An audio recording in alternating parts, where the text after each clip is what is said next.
Avery Lane never believed in fairy tales until anonymous notes began appearing in her desk, each revealing someone knew her better than anyone ever had, but nothing prepared her for who walked into the lobby next.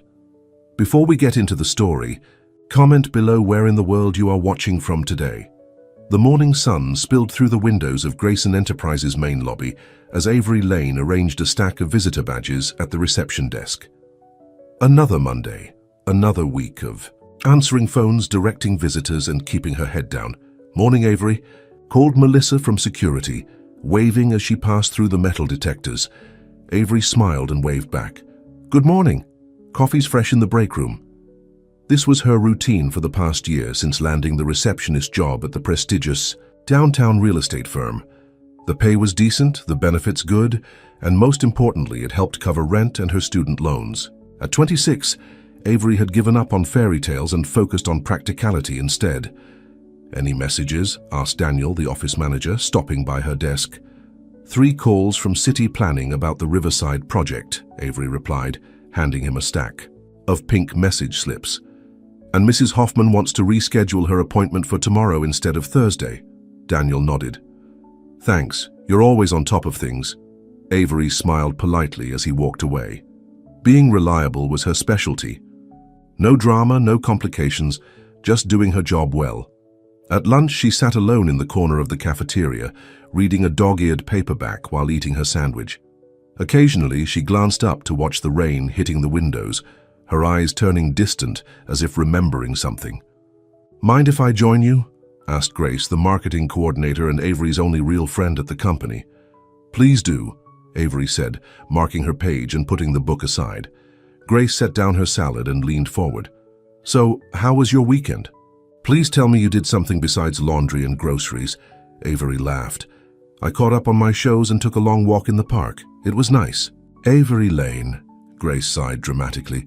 "You are 26, gorgeous, and living in the city like you're in witness protection. When are you going to start living?" "I am living," Avery replied with a practiced smile. "Just quietly." "You know what you need? A date. A real one, not those awful app meetups where guys talk about cryptocurrency for 2 hours. Avery shook her head. "No thanks. I'm good." The truth was, Avery had learned the hard way not to get her hopes up. Her last relationship had ended when her boyfriend admitted he was embarrassed to introduce her to his wealthy family. "You're great, Avery," he'd said, "but not exactly what they expect from me." The memory still stung. After lunch, Avery returned to her desk and opened the drawer to grab a pen. That's when she saw it, a cream-colored envelope that hadn't been there before. Her name was written on the front in elegant handwriting. Frowning, she opened it and pulled out a card. "Dear Avery, I've noticed how you smile at everyone who enters the building, making them feel welcome even when you're having a tough day yourself. Your kindness doesn't go unnoticed. I just wanted you to know that." An admirer, Avery, stared at the note, then quickly looked around the lobby. Was this some kind of joke? She slipped the card into her purse and tried to focus on her work, but her mind kept returning to the mysterious message. That evening, she showed the note to Grace over coffee at their favorite cafe. "Oh my God," Grace squealed, attracting stares from nearby tables. "A secret admirer. This is just like in the movies." "Or it's Steve from accounting being weird again," Avery replied, stirring her latte. "Don't be so negative," Grace said. "Why? Is it so hard to believe someone noticed how amazing you are?" Avery sighed. "Because people like me don't get fairy tales, Grace. We get reality, and reality is rarely that romantic." "Well, I think it's sweet," Grace insisted. "Aren't you even a little curious?" Avery was curious, but she was also suspicious. Experience had taught her that unexpected attention usually came with a catch. The next day, Avery found another note in her drawer. "Dear Avery, I heard your laugh today when you were on the phone. It's a sound that brightens even the gloomiest day. You should laugh more often." An admirer, Avery felt a chill. Whoever this was had been watching her closely. She scanned the lobby, wondering if someone was observing her reaction right now. By Friday, there had been a new note every day, each one mentioning something personal, how she watched the rain, the way she tucked her hair behind her ear when concentrating, how she always remembered everyone's coffee order during morning meetings. "It has to be someone who works here," Grace said during their lunch break. "The notes are too specific." "That's what worries me," Avery replied. "It feels intrusive." "Or thoughtful," Grace countered. "Come on, Avery.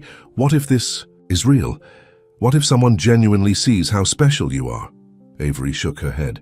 "People don't fall for receptionists from a distance, Grace.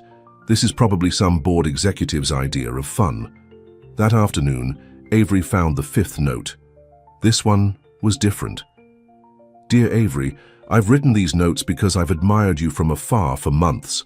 You treat everyone with warmth you never seem to offer yourself. I wish you could see what I see when I look at you. I understand if these messages make you uncomfortable. Just say the word and they'll stop. An admirer. Something about the sincerity." In those words made Avery's heart flutter despite her better judgment. Impulsively, she grabbed a pen and a sticky note, scribbled a quick message, and left it in the drawer. "Okay, Romeo.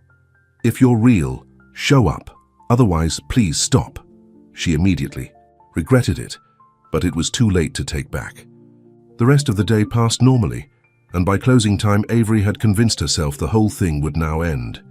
Her challenge would either scare off the prankster or prove there was no one really there. The weekend came and went. On Monday morning, Avery arrived early, half expecting to find another note.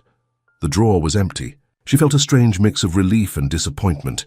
The week progressed without any more notes. By Thursday, Avery had almost forgotten about her secret admirer. Almost. "I told you it was just someone messing around," she told Grace over lunch. Grace looked disappointed.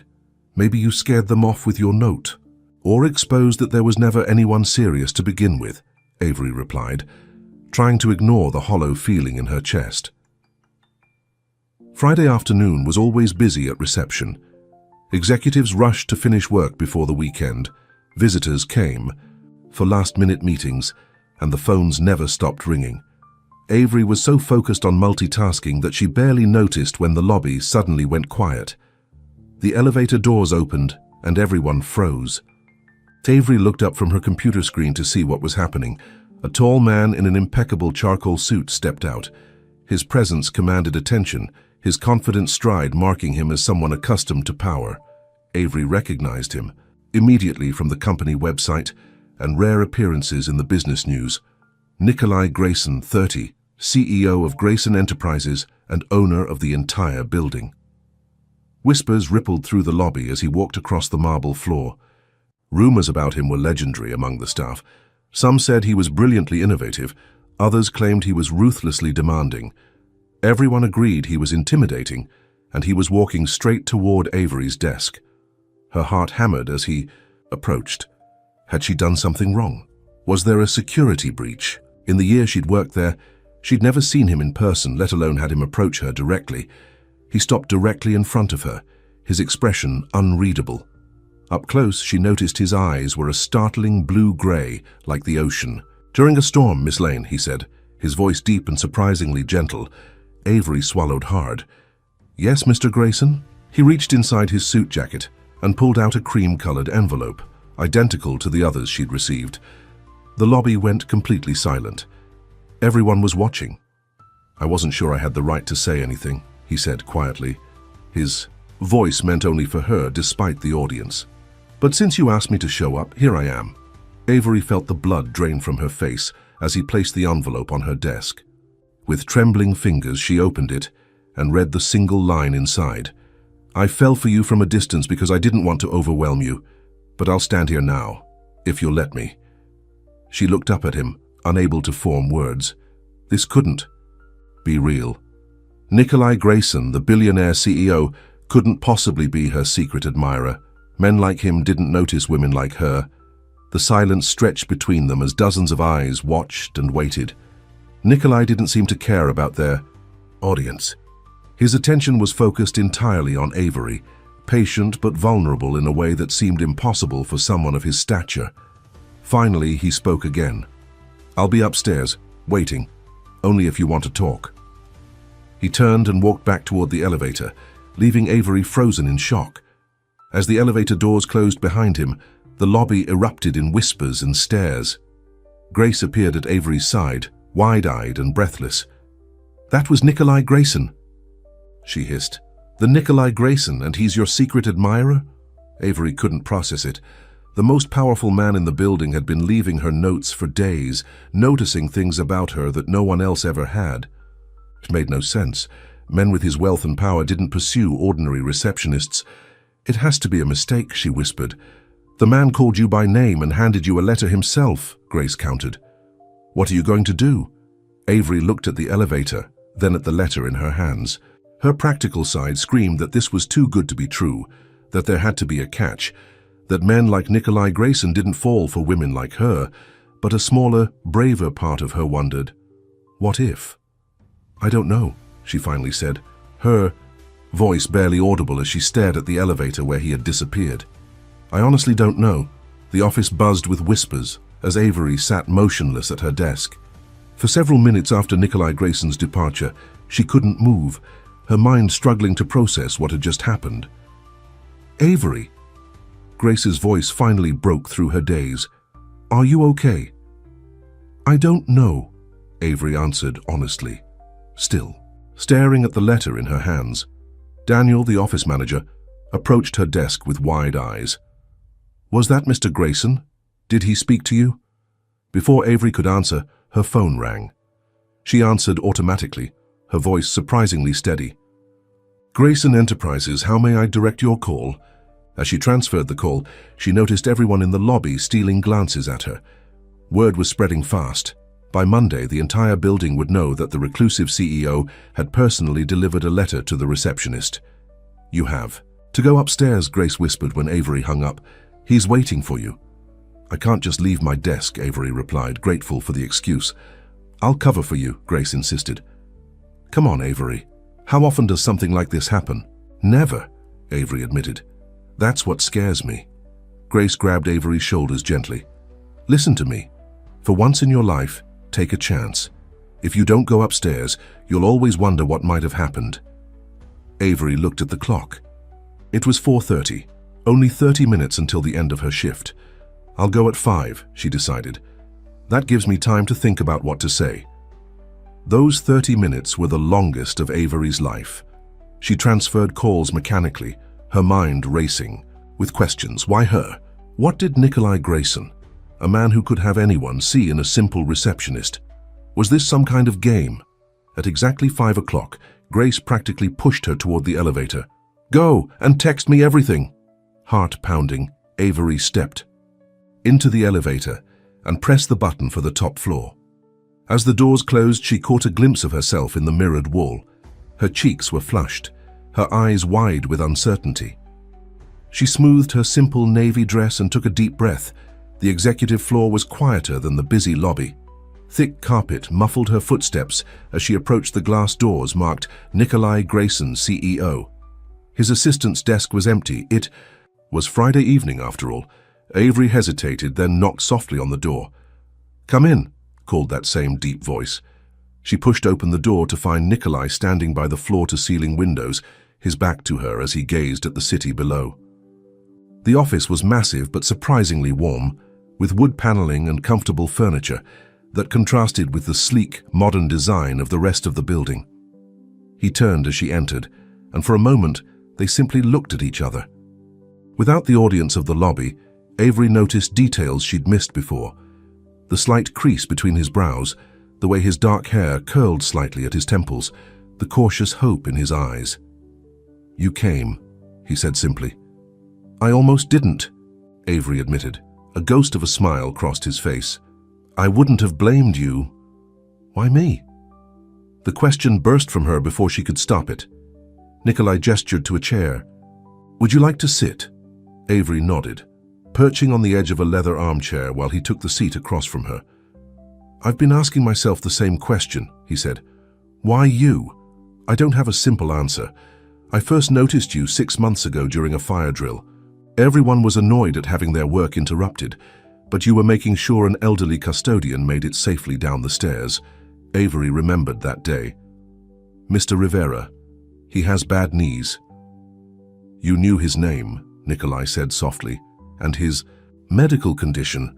That's when I first started paying attention. Every day I'd find a reason to come down to the lobby just to see how you treated people. You've been watching me for 6 months? Avery wasn't sure if she should be flattered or concerned. Observing, he corrected, from a respectful distance. I saw how you remember everyone's names, how you help the security guards when they're overwhelmed, how you stay late without complaint when needed. That's just being a decent employee, Avery said, uncomfortable with his praise. It's more than that. You care about people, genuinely care, in a world where that's increasingly rare. He leaned forward slightly. Especially in my world. Something in his tone made Avery look more closely at him. Despite his wealth and power, there was a loneliness in his eyes that she recognized. Your world? A world where people see my name, my company, my bank account, never me. He smiled ruefully. The curse of being a Grayson, everyone wants something. And what do you want from me? Avery asked cautiously. Just a chance, he said simply. A chance to know you better, without the weight of my position standing between us. That's why I wrote the notes instead of approaching you directly. I didn't want to overwhelm you. Avery thought about the notes, each one noticing small details about her that most people overlooked. You said things in those notes that made me feel... She trailed off, unsure how to express it. Seen, he suggested. She nodded. Which is ironic, since I had no idea who was seeing me. I apologize if I made you uncomfortable, he said. I debated for weeks about whether to write to you at all, but I couldn't stop thinking about you, and I ran out of excuses to pass through the lobby. Despite her reservations, Avery felt a smile tugging at her lips. So the great Nikolai Grayson was too nervous to just ask me out. His laugh was unexpected and genuine. Terrified, actually. I haven't asked anyone on a proper date in years. Most of my relationships have been arranged. Society events, business dinners, setups by well-meaning board members with their daughters or nieces, he sighed. Dating within carefully controlled parameters. Avery struggled to relate. And that's bad. It's empty, he said. I've had relationships that looked perfect on paper, that pleased my family and made good business sense, but never with someone who didn't have an agenda. His eyes met hers. Until now, perhaps. Avery felt a flutter of panic. I'm not sure what I'm doing here, she admitted. This morning I was just a receptionist. Now I'm sitting in the CEO's office while the entire building gossips about us. Nikolai frowned. I didn't think about how that would affect you. That was selfish of me. Why did you come to the lobby like that? You could have called me up here privately. Because you challenged me to show up, he said. And I wanted you to know I was serious. No hiding, no secrets. He ran a hand through his hair, a surprisingly human gesture for someone so polished. I realize now I've created a complicated situation for you. Avery nodded, thinking of the whispers and stares that would follow her on Monday. People will talk. Let me fix this, he said suddenly. I can have you transferred to any department you'd prefer with a promotion, or if you'd rather work at one of our other locations. Wait, Avery interrupted, a cold feeling settling in her stomach. Are you trying to move me somewhere else? Only if that's what you want, he said quickly. I just thought that you'd make me disappear from the lobby. Avery stood up, hurt and anger replacing her earlier nervousness. So people won't gossip about why the big boss is interested in the lowly receptionist? Nikolai looked genuinely confused. That's not, let me guess, Avery continued, old wounds reopening. I'm great, but not exactly what people expect for someone like you. Recognition dawned in his eyes. Someone hurt you like that before. Avery looked away, embarrassed by her outburst. It doesn't matter. It matters to me, he said gently. And for the record, I wasn't suggesting hiding you away. I was trying to give you options, in case my attention made your current position uncomfortable. Avery felt foolish. Her insecurities had made her jump to the worst conclusion. I'm sorry, I shouldn't have assumed. Don't apologize, he interrupted. I should have been clearer. He stood and moved closer, though still keeping a respectful distance. Avery, I don't care what anyone thinks about who I spend time with. I've spent my entire life being judged and having my choices scrutinized. It comes with the territory. And I've spent my life being overlooked or dismissed, she admitted. So this, she gestured between them, doesn't make sense to me. Maybe that's exactly why it makes sense, he suggested. We're seeing each other when others don't. His words echoed what he'd written in his notes. Avery felt her defenses wavering. I'd like to start over, Nikolai said. Not as CEO and receptionist, just as Nikolai and Avery. Would you have dinner with me tomorrow night? Avery hesitated. Everything was moving so fast, and she still had doubts. I don't know. You don't have to answer now, he said. Take the weekend to think about it. He wrote something on a business card and handed it to her. My personal number. Call or text me when you decide, either way. Avery took the card, noting that he'd crossed out the printed information and written his number by hand. It was such a small thing, but it touched her that he'd made it personal. I will, she promised. As she turned to leave, he called her name. When she looked back, he said, Whatever you decide, thank you for coming upstairs. It took courage. The elevator ride down was a blur. By the time Avery reached the lobby, most of the staff had left for the weekend, but Grace was waiting by her desk. Well, Grace demanded, practically bouncing with excitement. He asked me to dinner tomorrow night, Avery said, still not quite believing it herself. Grace squealed. I knew it. What did you say? That I needed to think about it. Grace's face fell. You're kidding. Nikolai Grayson asks you out, and you need to think about it? Yes, Avery said firmly, as they gathered their things to leave. This isn't a fairy tale, Grace. It's real life with real consequences. What happens if we go out a few times and it doesn't work? I still have to come to work every day. Or, Grace countered as they walked to the subway, what if it does work? What if he's exactly what he seems? A successful man who saw something special in you and was brave enough to reach out. Men like Nikolai Grayson don't end up with women like me, Avery sighed. Stop saying that, Grace snapped with uncharacteristic sharpness. Who decides what kind of woman deserves a man like him? Why not you? Avery had no answer. They parted. Ways at the subway entrance, Grace heading uptown and Avery downtown to her small apartment in a less fashionable neighborhood. That night, Avery couldn't sleep. She kept replaying the conversation with Nikolai, analyzing every word and expression. Was he sincere? What did he really want from her? And why did the thought of seeing him again make her heart race? Saturday morning dawned bright and clear. Avery cleaned her apartment, did laundry, and tried to focus on normal weekend tasks instead of the business card burning a hole in her wallet. By afternoon, she couldn't stand it anymore. She called Grace. I don't know what to do, she confessed, when Grace answered. You want my honest opinion? Grace asked, always. I think you're scared, Grace said bluntly. Not of him, but of hoping again, of letting yourself believe that something wonderful might actually happen to you. Avery was silent, her friend's words hitting too close to home. Look, Grace continued more gently, I'm not saying marry the guy. I'm saying have dinner with him, talk to him, find out if there's something real there, and if there isn't, then you'll know, and you can move on. But if there is... Grace paused. Avery, don't let fear rob you of what could be an amazing chance. After they hung up, Avery pulled out the business card and stared at the handwritten number. Grace was right, she was afraid. Afraid of being hurt, afraid of being disappointed, afraid of hoping. But she was also tired of letting fear make her decisions. Before she could change her mind, she typed a message. This is Avery. Yes to dinner. Tonight, if the offer still stands. Her finger hovered over the send button for a long moment before she finally pressed it. Almost immediately, her phone buzzed with a reply.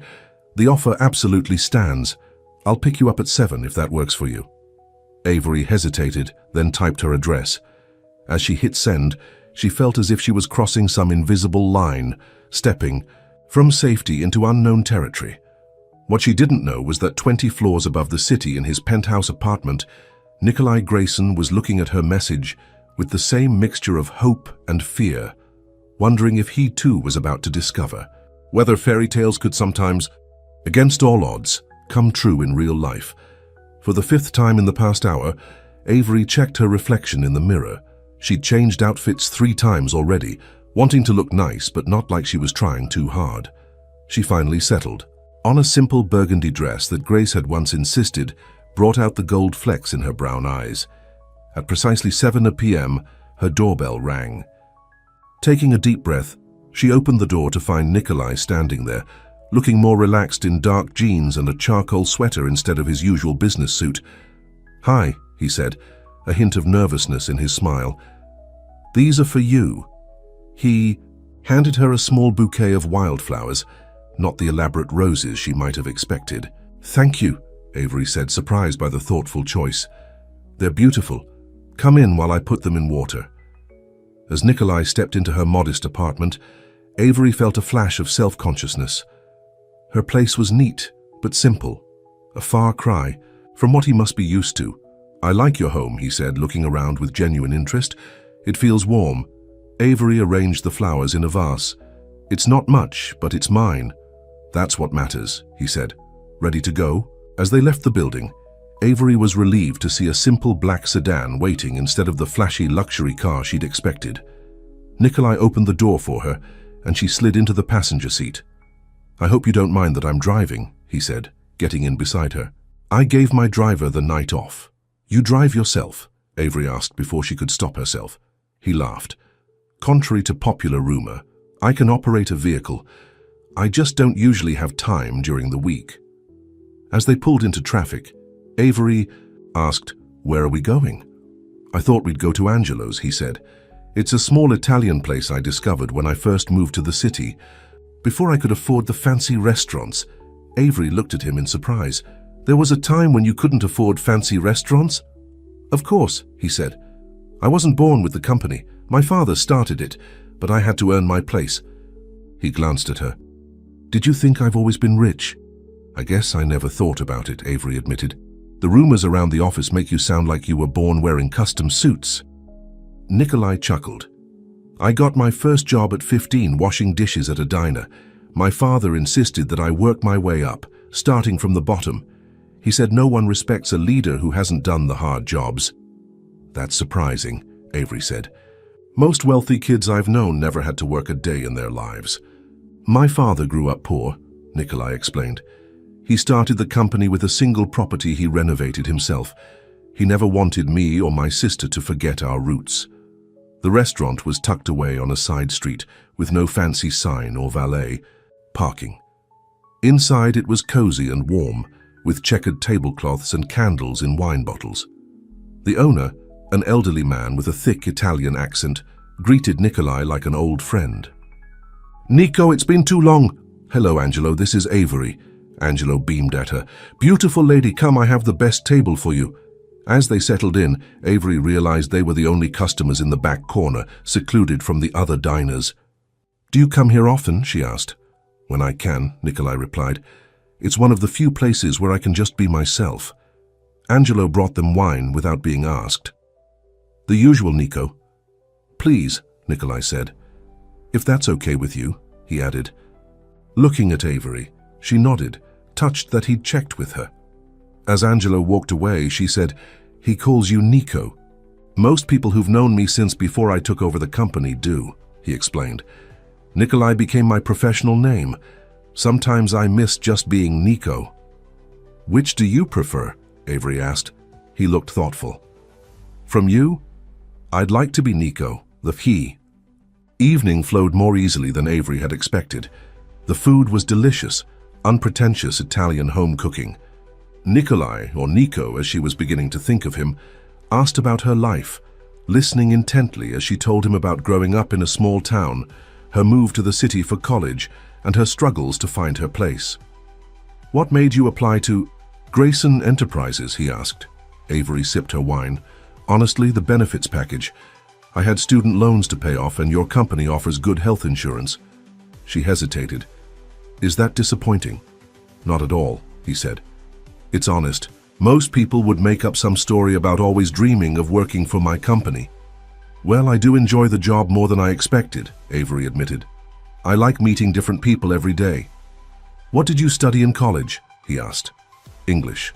Literature, she replied. Not very practical, I know. What would you do if practicality wasn't a concern? Avery hesitated, unused to sharing her dreams. I'd like to teach, actually. Help kids discover books that might change their lives, the way some books changed mine. Why haven't you pursued that? Teaching certificates cost money, she said, simply. And time I don't have while working full-time, maybe someday. Nico nodded thoughtfully but didn't press further. Instead, he told her about his own college days, including some spectacular failures in his early attempts at property development.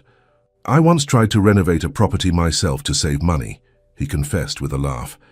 Ended up flooding 3 floors when I broke a water main. My father had to bail me out, literally and figuratively. Avery found herself laughing more than she had in months. There was something disarming about his willingness to share his mistakes and vulnerabilities. As they shared tiramisu for dessert, Avery gathered her courage. Can I ask you something personal? Anything, he replied. Why are you still single? I mean, you're... She gestured vaguely at him. You. Nico looked down at his coffee cup. The easy answer is that I work too much. The real answer is more complicated. He paused. When you're in my position, it's hard to know who wants you and who wants what you represent. The last serious relationship I had ended when I overheard my girlfriend telling her friend that dating me was like having a walking ATM. Avery winced. That's awful. It was a valuable lesson, he said without bitterness. Since then I've been careful, maybe too careful. Is that why you wrote notes instead of just asking me out? Avery asked. You were testing me? No, he said quickly. I was testing myself. I wanted to know if I could connect with someone based on who they are, not what they could do for me or what I could give them. He met her eyes. When I saw how you treated people, I realized I'd forgotten what genuine kindness looked like. It had been so long since I'd seen someone care without an agenda. Avery felt her cheeks warm. I'm not special, Nico. I'm just being decent. That's exactly what makes you special, he insisted. You don't even see how rare that is. After dinner, Nico drove them to a small park overlooking the city. They walked side by side, the evening cool enough that Avery was glad when he offered her his jacket. So, he said after a comfortable silence, did this evening meet your expectations? Avery smiled. I tried not to have expectations, but yes, it was nice, different than I imagined. Different good or different bad? Good, she assured him. I expected to be uncomfortable, to feel out of place. But you made it easy. That's how it should be, he said. When it's right, it's not difficult. They reached a bench overlooking the city lights. As they sat down, Avery turned to face him. Can I ask you something else? He nodded. What happens? On Monday? When we go back to work and I'm still the receptionist and you're still the CEO? Nico considered her question. Professionally, nothing changes. You're good at your job and I respect that. Personally, he took her hand gently. That depends on you. If you want to see me again, I'd like that very much. If not, I understand, and there won't be any awkwardness at work. You have my word.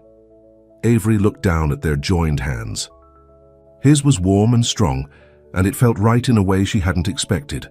I'd like to see you again, she said softly. His smile made her heart skip. Good.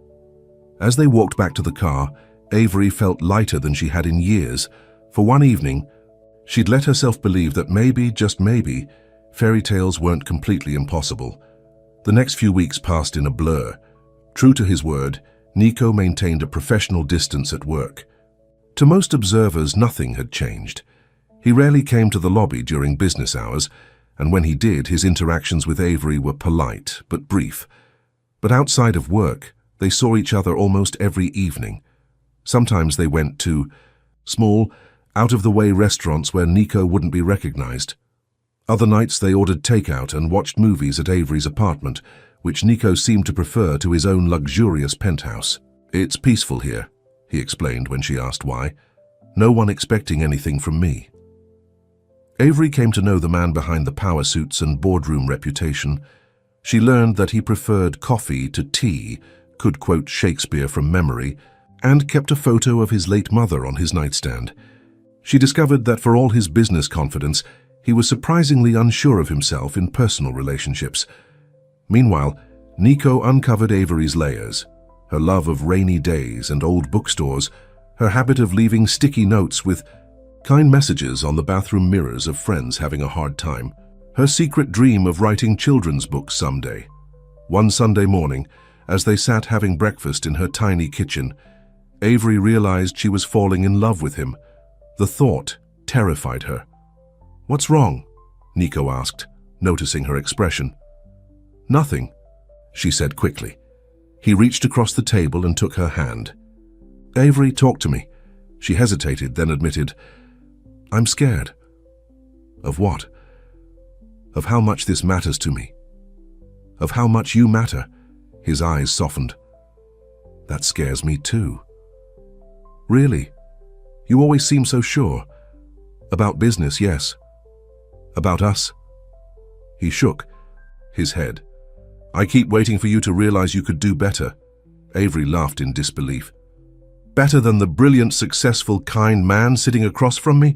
I don't think such a person exists." "I meant someone normal," he said. "Someone whose life isn't complicated by board meetings and public scrutiny. I worry about how my world might affect you."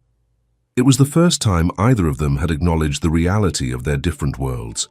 So far, they'd been living in a bubble, but Avery knew it couldn't last forever. "Is that why you've been keeping us a secret?" she asked. "I haven't been keeping us a secret," he protested. "I've been protecting your privacy. Once people know we're together, everything changes. The press, the gossip, people at work already." "Suspect," Avery pointed out. "I've heard the whispers." "Suspecting is different from knowing," Nico said. "But if you want to go public, we can." Avery thought about it. "I don't need public declarations. I just need to know that you're not ashamed of being with me." Nico looked shocked. "Ashamed? Avery, being with you is the best thing that's happened to me in years. I'm private about us because what we have is precious to me, not because I'm hiding you." She wanted to believe him, but old insecurities died hard. "You've never introduced me to anyone in your life," she pointed out. "You're right," he admitted, "and that's my mistake." He thought for a moment. "My sister is having a dinner party. And next Saturday, will you come with me?" Avery hesitated. Meeting his family felt like a big step. "Are you sure?" "I'm sure," he said firmly. "It's time I stopped being so protective and started being proud. Because I am, Avery. I'm proud to be with you." The week leading up to the dinner party was nerve-wracking for Avery. What would Nico's sister think of her? Would she be accepted, or would she face the same dismissal she'd experienced before? Grace helped her pick out a dress, nothing too flashy but elegant enough for a dinner party in the elite circles Nico inhabited. "You'll be fine," Grace assured her. "Just be yourself. That's who he fell for after all." Saturday evening arrived, and Nico picked her up looking handsome in a casual blazer. As they drove to his sister's mansion in an exclusive neighborhood, he sensed her anxiety. "Rebecca will love you," he said, squeezing her hand. "She's been dying to meet the woman who's made her workaholic brother start leaving the office before midnight." But as they pulled up to the imposing house, Avery's doubts returned. This world, with its manicured gardens and valet parking, was so far from everything she knew. "Ready?" Nico asked as he helped her from the car. Avery nodded, not trusting herself to speak. As they walked to the door, he whispered, "Just remember, I'll be right beside you the whole time." The door opened before they could ring the bell, revealing an elegant woman with Nico's same storm-gray eyes and warm smile. "Finally!" she exclaimed, pulling Nico into a hug before turning her attention to Avery. "And you must be the famous Avery. I'm Rebecca. I've been pestering my brother for weeks to bring you over." Her genuine warmth put Avery at ease. "It's nice to meet you.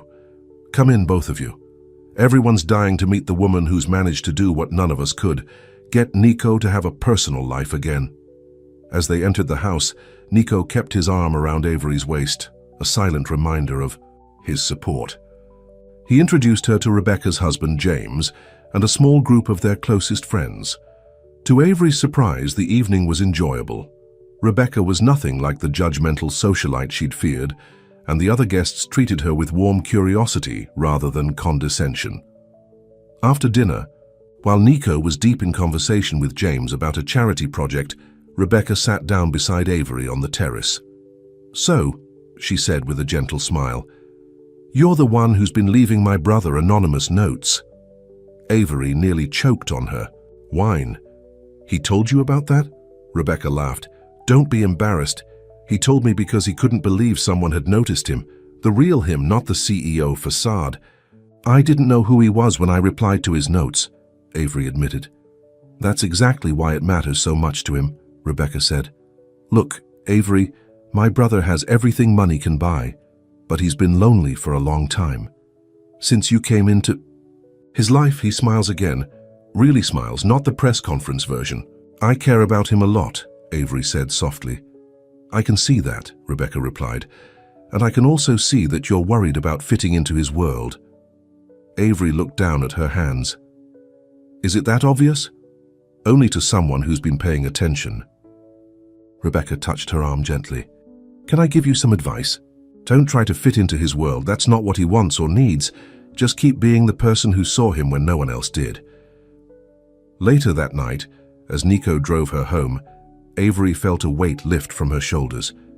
The evening had gone better than she could have hoped. "Your sister is wonderful," she told him. "She likes you," Nico replied with a smile. "She told me not to mess this up." "And will you mess it up?" Avery asked, partly teasing, partly serious. Nico pulled the car over and turned to look at her. "Avery Lane, I have never been more determined not to mess something up in my entire life." He took her hand. "These past weeks have been the happiest I can remember, and it's because of you. Because you saw me as just a man, not a name or a position." Avery's heart raced as he leaned closer. "I'm falling in love with you," he whispered, "and it terrifies me in the best possible way." "I'm falling in love with you too," she admitted, the words both frightening and freeing. His kiss was gentle at first, then deeper, full of promise and possibility. When they finally broke apart, Avery knew with absolute certainty that whatever challenges might come from their different worlds, what they had found together was worth fighting for. As they drove the rest of the way to her apartment, Avery reflected on how much had changed since that first anonymous note appeared in her desk drawer. Sometimes it seemed fairy tales didn't require magic, just the courage to believe you deserved one. Monday morning arrived with a fresh sense of possibility. As Avery walked into the lobby of Grayson Enterprises, she felt the weight of curious stares. News of her appearance at Rebecca Grayson's dinner party had somehow spread through the office grapevine. "Is it true?" Grace whispered as soon as Avery reached her desk. "You met his family?" Avery nodded, arranging her things. "Just his sister and her husband. It was a small dinner party." "And? How was it?" "It was nice," Avery said, unable to keep the smile from her face. "They were really welcoming." Grace squeezed her arm. "I'm so happy for you. I told you this could be real." As the morning progressed, Avery noticed more eyes on her than usual. Whispers followed her to the break room and back. Some colleagues who had barely spoken to her before suddenly found reasons to stop by reception. "Don't let it bother you," Daniel, the office manager, advised during her lunch break. "People always gossip about what they don't understand." "What don't they understand?" Avery asked. Daniel gave her a kind smile. "Why the most eligible bachelor in the company would choose someone genuine instead of someone climbing the corporate ladder." Around 2 o'clock, Avery's desk phone rang. "Miss Lane?" It was Nico's assistant. "Mr. Grayson would like to see you in his office at your earliest convenience." Avery's heart skipped. "Is everything okay?" "Everything's fine," the assistant assured her. "He just asked me to call rather than coming down himself, to avoid attention." Avery understood. Their relationship might be out in the open now, but maintaining professionalism at work was important to both of them. When she entered Nico's office, she found him standing by the window, looking troubled. "What's wrong?" she asked immediately.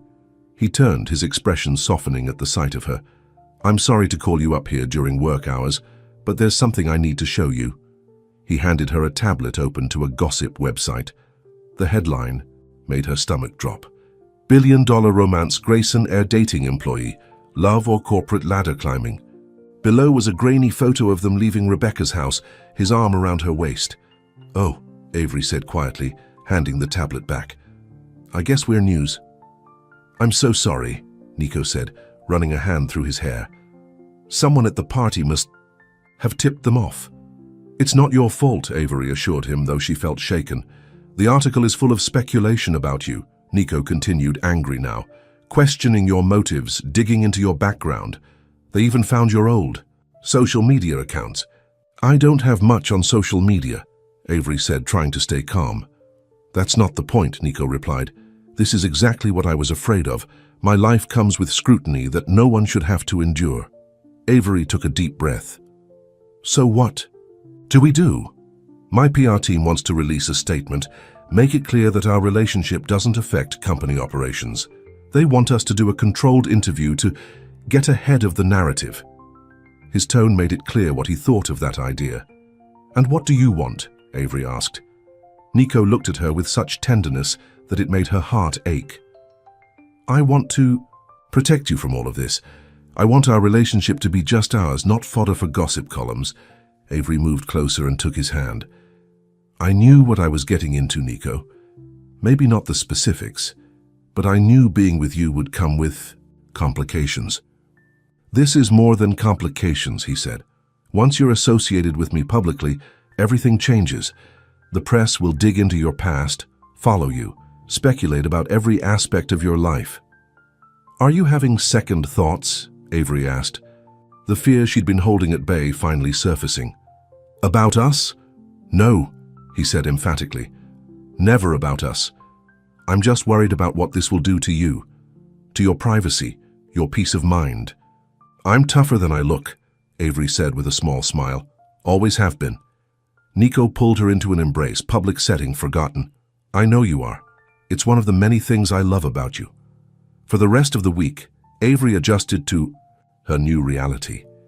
She ignored the stares and whispers at work. She deleted her barely used social media accounts on Nico's advice. She learned to spot photographers when they left restaurants. Through it all, Nico was attentive and protective, clearly worried about how she was handling the sudden attention. But to Avery's own surprise, she found herself adapting. The gossip bothered her less than she expected. "It's because none of it matters," she told Nico one evening as they sat in her apartment. "The people who know me know the truth. The rest is just noise." Nico looked at her with wonder. "How did you get so wise?" "Not wise," she corrected. "Just focused on what's important." As the weeks passed, their relationship deepened. They settled into a rhythm that worked for both of them, busy weeks with stolen moments and weekends that belonged just to them. Avery met more of Nico's family and close friends, all of whom seemed genuinely happy that the workaholic CEO had found someone who made him smile. In turn, Nico met Avery's handful of college friends and her parents, who visited from their small hometown. To her relief, he charmed them effortlessly, not as a wealthy businessman, but as a man who cared deeply for their daughter. 3 months after that first note appeared in Avery's drawer, Nico surprised her with a weekend getaway to a small coastal town. "No work, no press, no interruptions," he promised as they drove up the scenic coastline. "Just us." The bed and breakfast he'd chosen was charming and private, their room overlooking the ocean. After they settled in, they walked along the beach, talking about everything and nothing as the sun began to set. "Do you remember what you wrote in your first note to me?" Avery asked as they sat on a driftwood log watching the waves. Nico smiled. "Something about noticing your smile, I think." "You said my kindness didn't go unnoticed," she reminded him. "At the time, I thought it was just a line." "It wasn't," he said simply. "I'd been watching you for weeks by then, amazed that someone could maintain such genuine warmth in a world that rarely rewards it." Avery leaned against his shoulder. "And do you remember what I wrote back to you?" Nico laughed. "Okay, Romeo. If you're real, show up. Otherwise, please stop." "Not my most romantic moment," Avery admitted. "On the contrary," Nico said, turning to face her. "It was perfect. You challenged me to be real, to step out from behind anonymous notes and show you who I really was." He took her hands in his. That's what you've done for me every day since, Avery. You've made me real." There was something in his voice that made Avery's heart race. "What do you mean?" "Before you, I was just going through the motions. Running the company, making money, living up to everyone's expectations, but I wasn't really living." His eyes held hers. "You changed that. You made me want more than success. You made me want happiness." Avery felt tears prick her eyes. "You've changed my life too. You made me brave enough to hope again." Nico reached into his pocket and pulled out a small velvet box. Avery's breath caught as he opened it, revealing a simple but stunning diamond ring. "Avery Lane," he said softly. "From the moment you challenged me to show up, I knew I would spend the rest of my life showing up for you, in all the ways that matter. Every day, you remind me of what's real and what's important." He took a deep breath. "I love you with everything I am.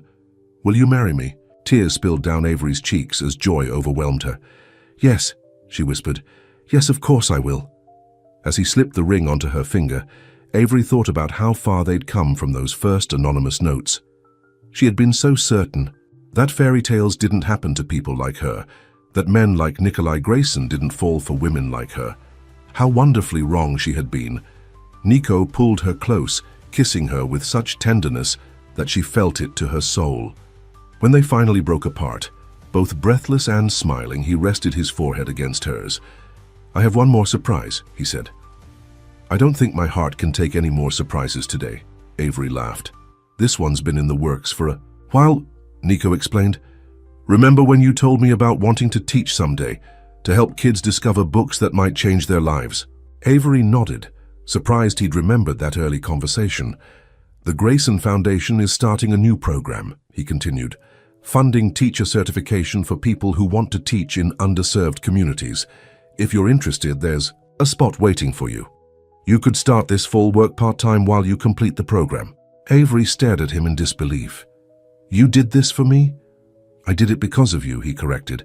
"Your passion for education inspired the whole program, but whether you want to be part of it is entirely your choice. No pressure."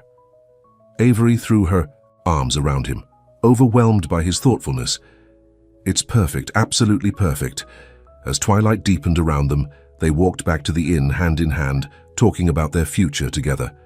Avery couldn't help but compare this moment to where she'd been just a few months ago. Guarded, skeptical, afraid to hope. "What are you thinking about?" Nico asked, noticing her reflective expression. "I'm thinking about that first day, when you came down to reception with your letter," she said. "I was so sure it couldn't be real, that someone like you couldn't possibly be interested in someone like me." "Someone like you," Nico echoed. "You mean someone kind, intelligent, and genuine? Someone who sees the real me, not just what I can offer? Someone brave enough to take a chance on love when it would have been easier to walk away?" Avery smiled up at him. "When you put it that way, we make perfect sense." "We do," he agreed, kissing her softly. "We absolutely do." 6 months later, Avery stood in a small side room of a countryside chapel, her wedding dress simple but elegant as she awaited the moment to walk down the aisle. Her father waited beside her, emotional at the sight of his daughter as a bride. "Ready?" "Sweetheart?" he asked. Avery nodded, her heart full. Through the door, she could hear the gathered guests, a small, intimate group of family and close friends, exactly as she and Nico had wanted. As the music began, her father offered his arm. "Let's not keep him waiting." The doors opened, and Avery saw Nico standing at the altar, his eyes finding hers immediately. The love in his gaze was so powerful it took her breath away. With each step down the aisle, Avery thought about the journey that had brought them here. From anonymous notes to public scrutiny, from fear to courage, from doubt to absolute certainty. When she reached him, Nico took her hands in his, whispering so only she could hear, "Thank you for asking me to show up." Avery smiled through happy tears. "Thank you for being real." As they exchanged vows, promising to love and cherish each other for all their days, Avery knew they were creating their own fairy tale, not one of princes and castles, but of two, people who had found in each other exactly what they needed, someone who truly saw them, who loved them not despite their vulnerabilities, but because of them. And when Nico kissed her as his wife for the first time, Avery felt the final walls around her heart dissolve completely. She had spent so long believing that love like this wasn't meant for her, that she wasn't enough for someone like him. How beautifully wrong she had been. How wonderfully right they were together. Later, as they shared their first dance as husband and wife, Nico held her close and whispered, "Happy, Mrs. Grayson." Avery smiled up at the man who had first noticed her when she thought she was invisible, who had pursued her with patient determination, who had shown her that real love wasn't about status or expectations, but about seeing and being seen. "Happier than I ever thought possible," she replied honestly. Around them, family and friends celebrated their union, but for that moment, it was just the two of them. Two people who had found in each other a love worth showing up for, a love worth believing in, a love that proved some fairy tales did come true after all. And in Avery's desk drawer back at their home, carefully preserved in a keepsake box, was the final letter Nico had delivered that day in the lobby. A reminder of how their story began, with one simple truth that had changed everything. "I fell for you from a distance because I didn't want to overwhelm you, but I'll stand here now, if you'll let me." She had let him stand there, and in doing so had found the courage to stand beside him, not as the receptionist and the CEO, but as Avery and Nico, two people who had discovered that the most powerful magic of all was the courage to be seen, to be vulnerable, and to love without fear, and that was a story more beautiful than any fairy tale she could have imagined. The end.